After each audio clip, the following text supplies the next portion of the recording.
नमस्कार, जय Hind. RV the vision के ऑनलाइन प्लेटफॉर्म पर मैं विवेक मिश्र आप सभी साथियों का स्वागत करता हूं।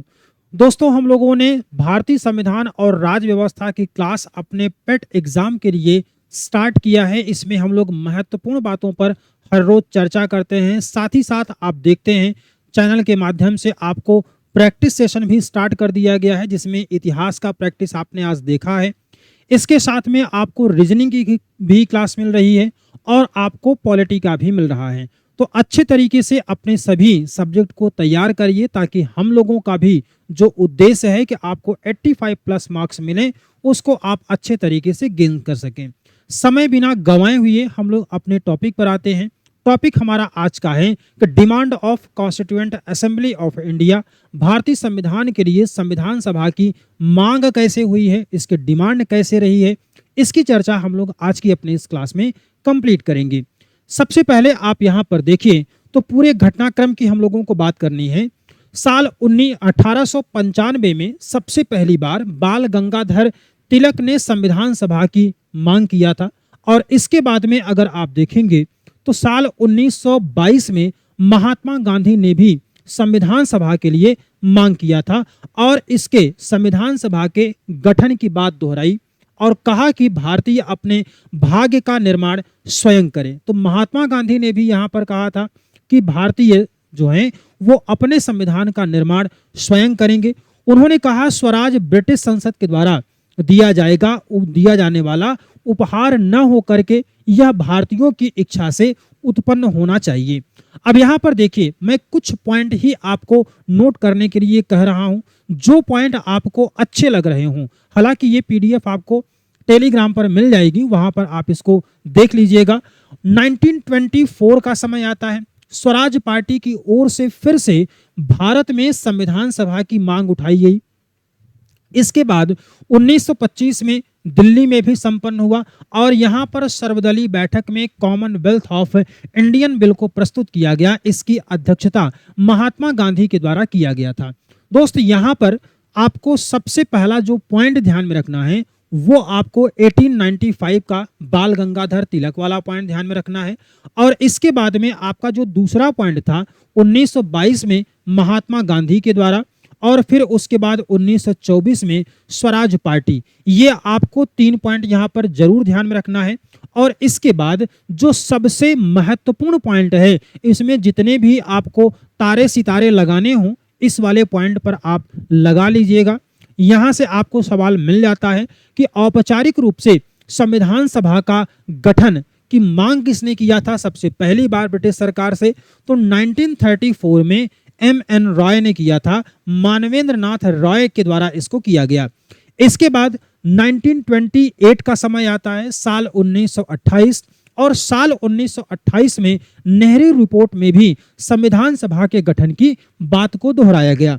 फिर इसके बाद आगे देखेंगे तो यहाँ पर 1936 होता है, और 1936 का जो लखनऊ अधिवेशन हुआ है, वहां पर पंडित जवाहरलाल नेहरू ने कहा कि संविधान सभा का गठन होना चाहिए।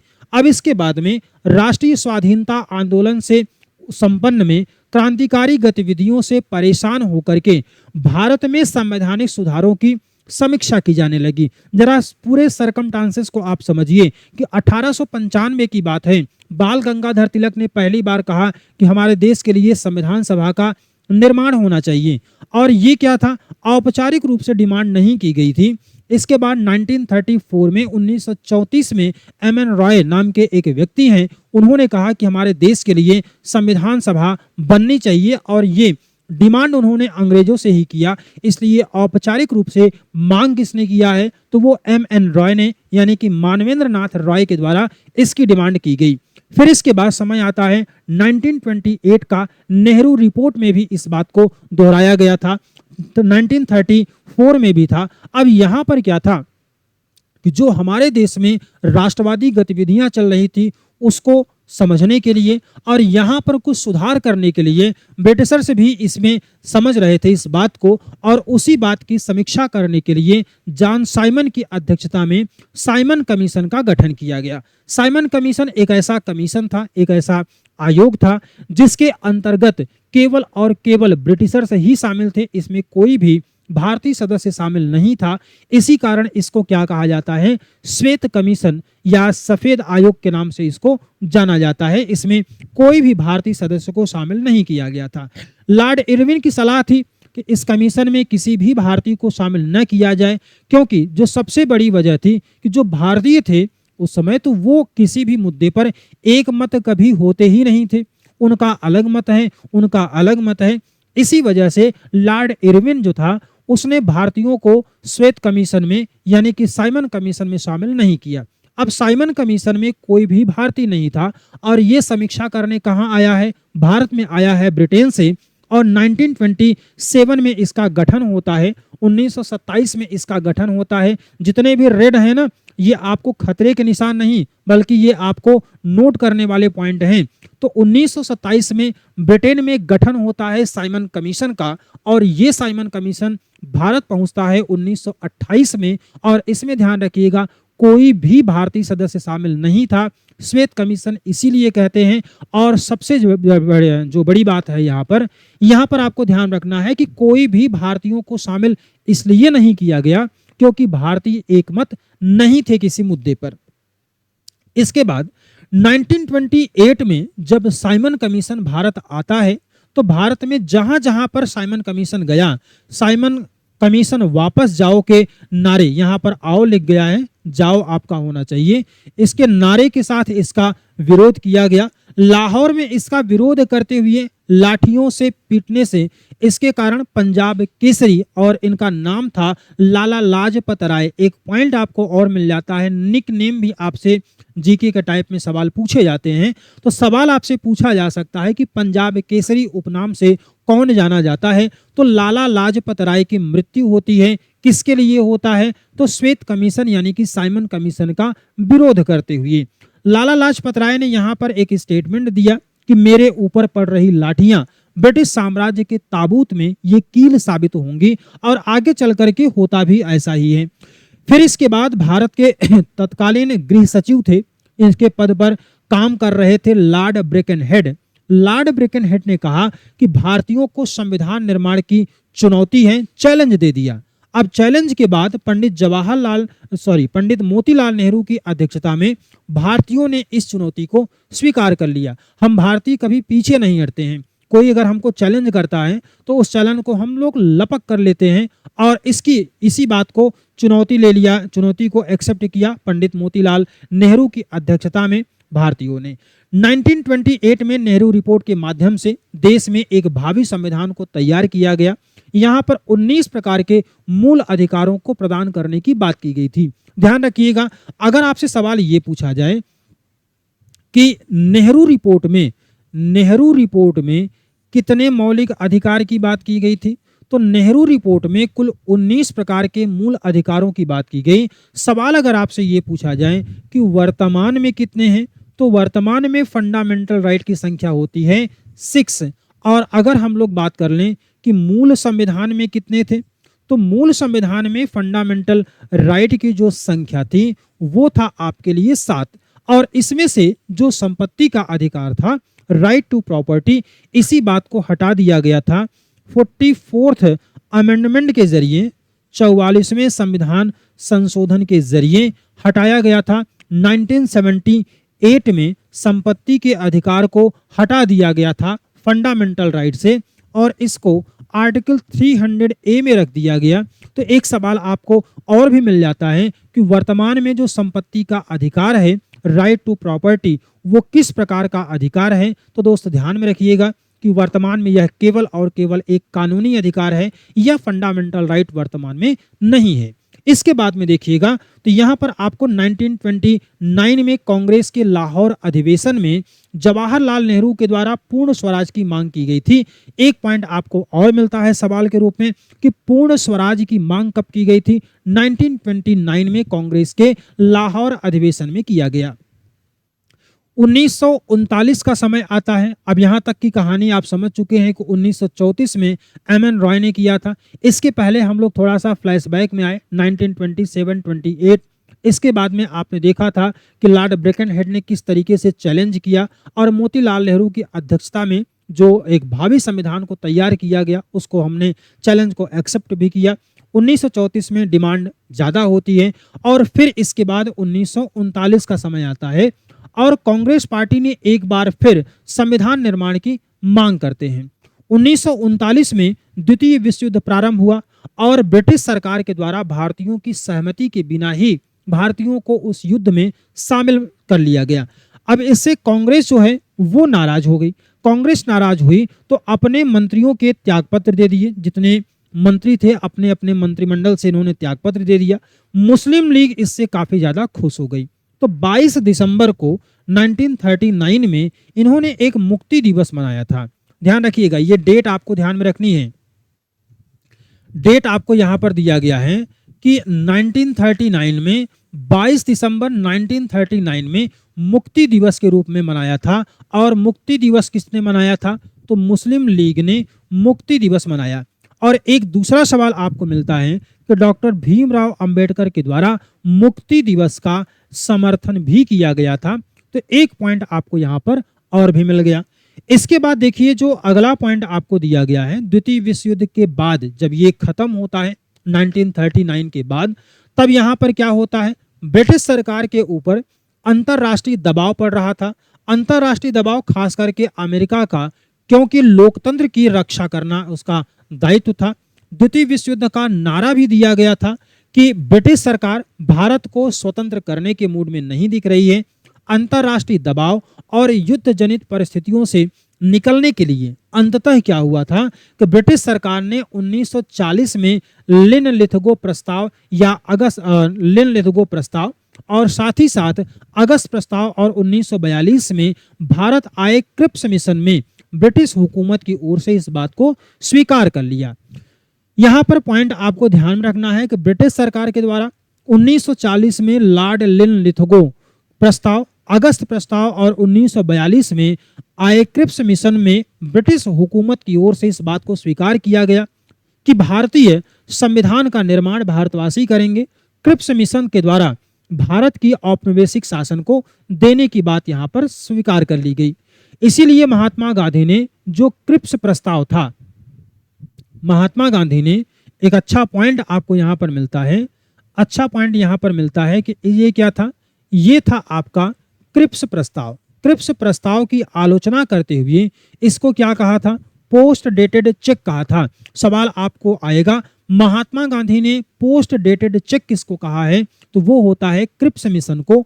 और इसके बाद में भारतीयों में राजनीतिक चेतना को जागृत करने के लिए साल 1940 में महात्मा गांधी के द्वारा व्यक्तिगत सत्याग्रह को प्रारंभ किया गया और आचार्य विनोबा भावे को पहला सत्याग्रही और जवाहरलाल नेहरू को दूसरा सत्याग्रही बनाया गया था। अगर आपको याद हो तो अभी हाल फिलहाल में आपका एक सवाल आया था, यही सवाल आपका क्या था कि पहला सत्याग्रही किसको कहा गया था, तो आचार्य विनोबा भावे को पहला सत्याग्रही और जवाहरलाल नेहरू को दूसरा सत्याग्रही बनाया गया था। इसके बाद देखिएगा दूसरे विश्व युद्ध के बाद अंतरराष्ट्रीय राजनीति में परिवर्तन हुआ और ब्रिटेन में होता है सत्ता परिवर्तन। अब ब्रिटेन में होने वाली जो सत्ता परिवर्तन है वहां पर लेबर पार्टी जो है वो सत्ता में आ गई और इस पार्टी को भारतीयों के प्रति सहानुभूति था। ब्रिटिश सरकार के द्वारा 3 सदस्यों की समिति का गठन किया गया और इस समिति का नाम क्या था, कैबिनेट मिशन। कैबिनेट मिशन में कौन कौन शामिल थे, ये भी एक अच्छा सवाल आपको मिलता है। कैबिनेट मिशन में पैथिक लॉरेंस इसके अध्यक्ष के रूप में थे और साथ ही साथ इसमें स्टैफर्ड क्रिप्स और एवी अलेक्जेंडर ये इसमें सदस्य के रूप में शामिल किए गए थे। भारतीयों को सत्ता सौंपने के उद्देश्य से कैबिनेट मिशन, ये ध्यान रखिएगा, डेट आपको ध्यान में होनी चाहिए। कैबिनेट मिशन जो है वो 23 मार्च को भारत आया, 23 मार्च 1946 को, और कैबिनेट मिशन ने अलग अलग राजनीतिक दलों से विचार विमर्श किया। विचार विमर्श करने के बाद 16 मई 1946 को अपनी रिपोर्ट जो है ये इसने प्रकाशित किया। अब कैबिनेट मिशन के द्वारा दीर्घकालीन सिफारिशों में अखिल भारतीय संघ की बात की गई थी। इसके अलावा रक्षा, विदेश और संचार के मामले जो हैं वो केंद्र सरकार के पास होने चाहिए। अन्य विषयों पर राज्य का अधिकार होगा। अवशिष्ट विषयों को राज्य को सौंपने की सिफारिश की गई थी, यद्यपि इस सिफारिश को संविधान सभा के द्वारा स्वीकार नहीं किया गया। सभा के यहाँ पर ध्यान रखिएगा, अवशिष्ट विषयों को संविधान सभा के केंद्र को सौंप दिया गया था। क्योंकि आप जानते हैं कि अवशिष्ट विषयों पर हम लोगों ने इसकी चर्चा किया हुआ है।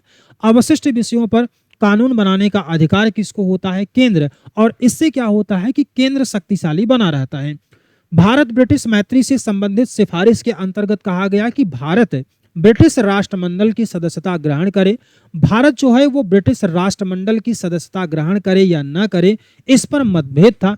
और अंत में पटेल और पंडित जवाहरलाल नेहरू स्वभाव से भारत ने राष्ट्रमंडल की सदस्यता को ग्रहण कर लिया था। इसके बाद अंतरिम सरकार का गठन करना ब्रिटिश सरकार की महत्वपूर्ण सिफारिश थी। जवाहरलाल नेहरू की अध्यक्षता में 2 दिसंबर 1946 को अंतरिम सरकार का गठन किया गया था। अब इसके बाद हम लोग अंतरिम सरकार की बात कर लेते हैं। इससे पहले कुछ अन्य महत्वपूर्ण पॉइंट आपको यहाँ पर ध्यान में रखना है, और वो पॉइंट आपको यहाँ पर जो समझना है वो आपको यहाँ पर ध्यान में रखना है कि जो सवाल आपको मिलता है कि संविधान सभा की पहली बैठक, तो संविधान सभा की यहां से सवाल आपको अच्छे मिल जाते हैं, ध्यान में रखिएगा। संविधान सभा की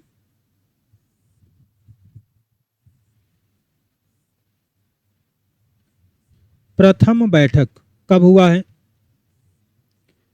संविधान सभा की प्रथम बैठक होता है 9 दिसंबर 1946 को। और इसकी अध्यक्षता किसने किया है?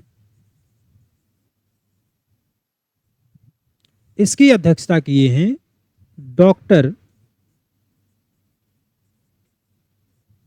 सच्चिदानंद सिन्हा के द्वारा। फिर इसके बाद दूसरी बैठक आपकी जो होती है, दूसरी बैठक, ये दूसरी बैठक होती है 11 दिसंबर 1946 को। 11 दिसंबर 1946 को। और इसकी अध्यक्षता किसने किया था? इसकी अध्यक्षता किया था डॉक्टर राजेंद्र प्रसाद ने। इसकी अध्यक्षता किया डॉक्टर राजेंद्र प्रसाद ने। और जो पहली बैठक हुई थी उसकी अध्यक्षता किया था डॉक्टर सच्चिदानंद सिन्हा। अब यहां पर एक सवाल अलग तरीके से पूछा जाता है, तो ये क्या थे? अस्थायी अध्यक्ष थे। और जो डॉक्टर राजेंद्र प्रसाद हैं ये संविधान सभा के अस्थायी अध्यक्ष थे। ये बात आपको कई बार सवालों के रूप में पूछा गया है, तो इसको आप थोड़ा सा ध्यान में रखिएगा। अब हम लोग यहाँ पर बात कर लेते हैं जो आपका अंतरिम सरकार दिया गया है। अंतरिम सरकार में अगर आप देखेंगे तो यहाँ पर मुस्लिम लीग के सदस्य शामिल नहीं थे। इसमें सभी नहीं, केवल आपको कुछ महत्वपूर्ण पॉइंट जो हैं वो आपको यहाँ पर ध्यान में रखना है। और ये पॉइंट आपको पहला जो महत्वपूर्ण है वो है पंडित जवाहरलाल नेहरू। तो पंडित जवाहरलाल नेहरू के पोस्ट का नाम जो अंतरिम सरकार था उसमें था उपसभापति।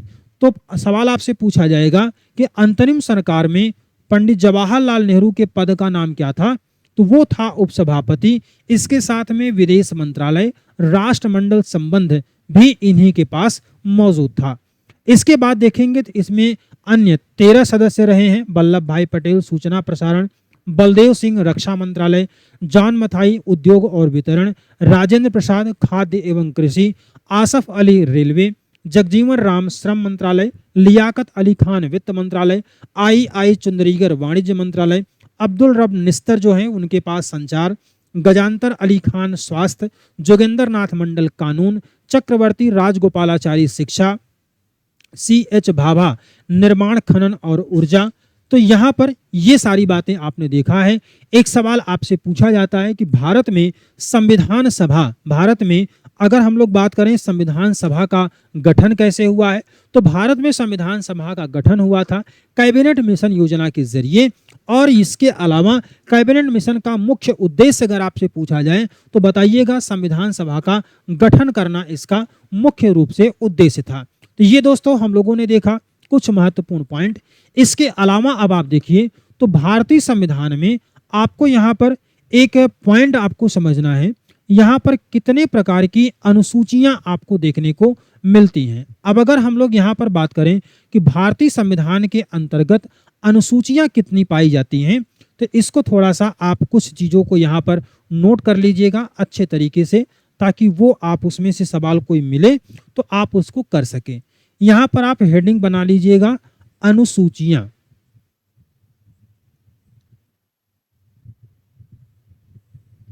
अनुसूचियां सवाल आपसे पूछा जाएगा दो तरीके से, पहले कि अनुसूचियों की संख्या कितनी होती है। तो अनुसूचियों की संख्या की अगर हम लोग बात करेंगे तो दो तरीके से पूछा जाता है। एक होता है आपका मूल संविधान, एक होता है आपका मूल संविधान में, और दूसरा आपसे पूछा जाता है वर्तमान में। दोनों का आंसर आपको देना है। तो मूल संविधान में अनुसूचियों की संख्या कितनी थी, तो मूल संविधान में अनुसूचियों की संख्या थी 8, और वर्तमान में अनुसूचियों की संख्या कितनी हो गई है, 12 हो गई है। अब यहां से सवाल आपको पूछा जाता है कि जो आपको टोटल ये 12 अलग अलग अनुसूचियां हैं, इसमें कौन कौन सी अनुसूचियों में किस बात का प्रावधान किया गया है, एक एक करके समझते हैं। प्रथम अनुसूची की अगर हम लोग बात करते हैं तो यहां पर प्रावधान किया गया है संघ राज्य क्षेत्र की, संघ राज्य क्षेत्र की। इसके बाद जो दूसरी अनुसूची है, दूसरी अनुसूची यहां पर क्या है, प्रमुख पदाधिकारियों का वेतन,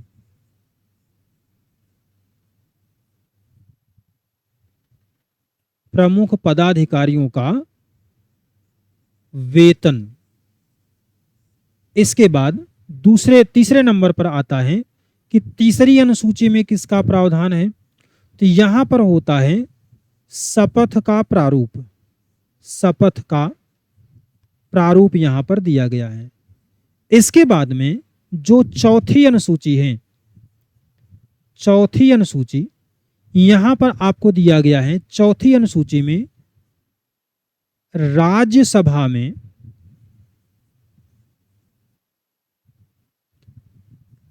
सीटों का आवंटन, राज्यसभा में सीटों का आवंटन ये आपको मिलता है चौथी अनुसूची में। इसके बाद में पांचवी अनुसूची में आपको दिया गया है अनुसूचित जाति, अनुसूचित जाति और जनजाति का प्रावधान। फिर इसके बाद में अगले पॉइंट में आप देखिए तो छठवीं में क्या दिया गया है, सिक्स्थ में आपको दिया गया है असम, मेघालय, त्रिपुरा व मिजोरम का प्रशासन। असम, मेघालय, त्रिपुरा व मिजोरम का प्रशासन। इसके बाद सातवीं में दिया गया है शक्तियों का विभाजन। फिर आठवीं में क्या दिया गया है, मान्यता प्राप्त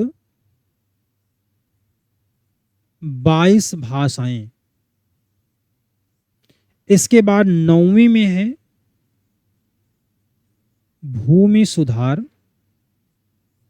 10वीं में आपको मिलता है दल बदल। 11वीं में आपको मिलता है ग्राम पंचायत। और फिर 12वीं मिलता है आपको शहरी पंचायत।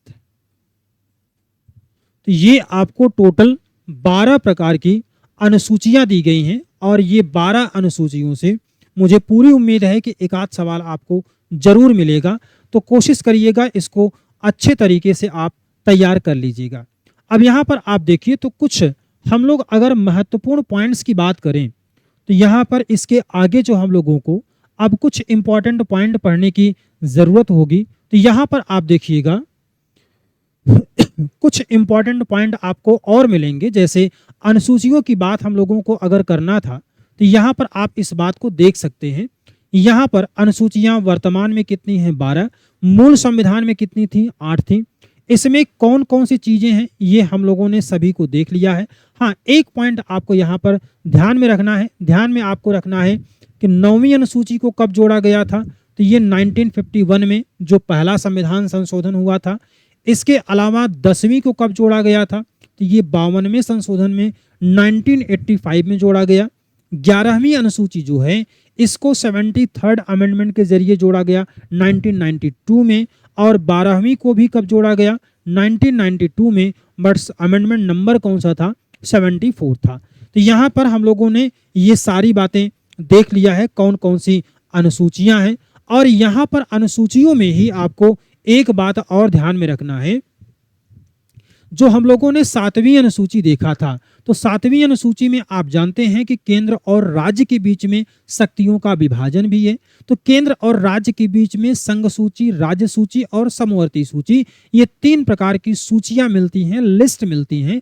और इसके अंतर्गत आप देखेंगे हम लोगों ने कल भी बात किया था कि संघ सूची अगर होगी तो उस पर कानून बनाने का अधिकार किसको होगा? केंद्र सरकार को। राज्य सूची होगी तो राज्य सरकार, संघ समवर्ती सूची होगी तो समवर्ती सूची पर केंद्र और राज्य दोनों कानून बना सकते हैं, लेकिन केंद्र के द्वारा बनाया गया कानून जो होगा वही प्रभावी माना जाएगा।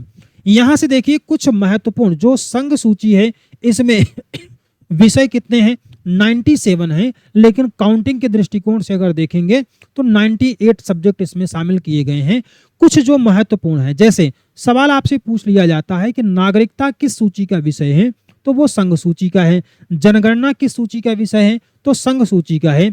इसके अलावा अगर आप देखेंगे बीमा है, बैंकिंग है, आरबीआई है, रेलवे है, ये सभी किस सूची के विषय होंगे, तो ये सभी आपको मिल जाते हैं, ये संघ सूची के विषय शामिल होते हैं। इसके बाद में देखिएगा तो यहाँ पर आपको अगला जो पॉइंट मिलता है राज्य सूची में, तो राज्य सूची में अगर देखेंगे तो कितने विषय हैं?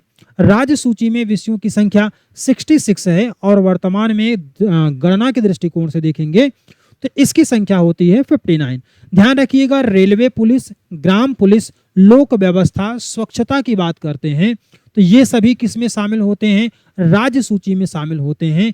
इसके अलावा गैस है, बाजार और मेले हैं, ये सभी आपको कहाँ पर? एग्रीकल्चर है तो ये किस में होगा? राज्य सूची में। भूमि सुधार किस में होगा? राज्य सूची में होगा।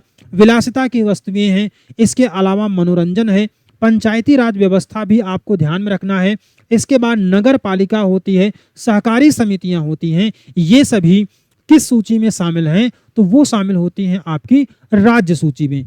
इसके बाद देखिए समवर्ती सूची है, ऑस्ट्रेलिया से हमने इसको ग्रहण किया था। इसमें कुल विषयों की संख्या 47 और गणना के दृष्टिकोण से है 52। यहाँ पर आप देखिए तो यहाँ पर दंड की विधि जैसे है तो ये समवर्ती सूची है। मतलब क्या हो गया कि इस पर कानून बनाने का अधिकार केंद्र और राज्य दोनों को प्राप्त होता है। इसके साथ साथ में जैसे बच्चों को गोद लेना है, दंड प्रक्रिया है, आर्थिक मामले हैं, शिक्षा है, इंपॉर्टेंट पॉइंट है ये। इसके बाद है परिवार नियोजन है, वन्य जीव है, ये भी क्या है? जनसंख्या नियंत्रण है। वहां पर जनगणना था संघ सूची में, यहाँ पर जनसंख्या नियंत्रण है। जन्म और मृत्यु का पंजीकरण जो होता है वो भी किसका विषय है? राज्य सूची का। जैसे आप नगर निगम में देखते हैं कि आपको बर्थ सर्टिफिकेट या डेथ सर्टिफिकेट बनवाना होता है। आपराधिक मामले हैं तो ये सभी किस में आएंगे आपके? ये सभी आते हैं समवर्ती सूची में।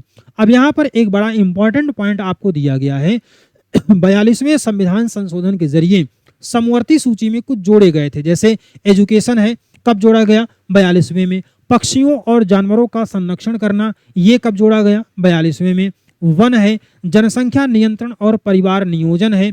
इसके बाद बाट माप के मानक हैं, ये सभी आपको जोड़े गए थे 42वें संविधान संशोधन में। फिर इसके बाद में आपने देखा कि 8वीं अनुसूची में कितनी भाषाएं हैं, वर्तमान में 22, लेकिन मूल संविधान में कितनी थी, 14। और यहाँ पर आप देखिए तो बाद में कौन कौन जोड़ी गई हैं, सिंधी भाषा जो है वो 21वें संविधान संशोधन के जरिए जोड़ा गया था 1967 में। इसके साथ में नेपाली, मणिपुरी, कोंकणी, ये 3 भाषाएं ऐसी थी जिसको जोड़ा गया 71वें संविधान संशोधन के जरिए 1992 में। फिर इसके बाद 92वां संविधान संशोधन 92nd अमेंडमेंट हुआ था साल 2003 में। इसमें जोड़ा गया बोडो, डोंगरी, मैथिली और संथाली। इसके बाद देखिए तो यहां से आपको कई सारे सवाल मिलेंगे। 9वीं अनुसूची आप जानते ही हैं कि ये आपको देख चुके हैं। इसके बाद 10वीं अनुसूची में दल बदल है, 11वीं अनुसूची में पंचायती राज है और 12वीं अनुसूची में नगर पालिका परिषद। भारत का पहला मंत्रिमंडल, ये भी हम लोगों ने अभी देख लिया है। और इसके बाद में अब हम लोगों को कुछ महत्वपूर्ण बातें और होंगी। इसके आगे की जो चर्चाएं हैं इसमें हम लोगों को अब करना है अपना अगला जो टॉपिक होगा वो होगा आपका भारतीय संविधान की क्या प्रमुख विशेषताएं हैं। और यकीन मानिए कि भारतीय संविधान की विशेषताओं को अगर आप बहुत अच्छे तरीके से पढ़ लेते हैं तो मैक्सिमम सवाल आपके पेट के एग्जाम के लिए यहीं से मिल जाएंगे। बहुत ज़्यादा माथा पच्ची करने की ज़रूरत नहीं है। इस टॉपिक को थोड़ा सा हम लोग डिटेल्स में पढ़ेंगे ताकि अच्छे तरीके से आपके एग्जाम में जो भी सवाल आए उसको आप अच्छे से सॉल्व कर सकें। अगर यहाँ तक आप वीडियो देखते देखते, तैयारी करते करते पहुँच चुके हैं और चैनल पर अगर पहली बार हैं तो सब्सक्राइब जरूर कर लीजिएगा। और आपको डिस्क्रिप्शन में टेलीग्राम का लिंक होगा, वहाँ पर आप इसको ज्वाइन कर लीजिएगा। ये PDF आपको वहाँ पर मिल जाएगी। साथ ही साथ आपको कुछ प्रैक्टिस पेपर भी मिल रहे हैं जिसको आप डाउनलोड करके उसको बाद में भी आप प्रैक्टिस कर सकते हैं। तकरीबन 1 महीने का वक्त है, अभी 1 महीने से ज़्यादा का ही वक्त है। अच्छे तरीके से चीज़ों को तैयार करिए ताकि ज़्यादा से ज़्यादा नंबर आपको मिले। हम लोग अगले क्लास मिलेंगे भारतीय संविधान का विशेषताओं को जानने के लिए। तब तक के लिए जय हिंद।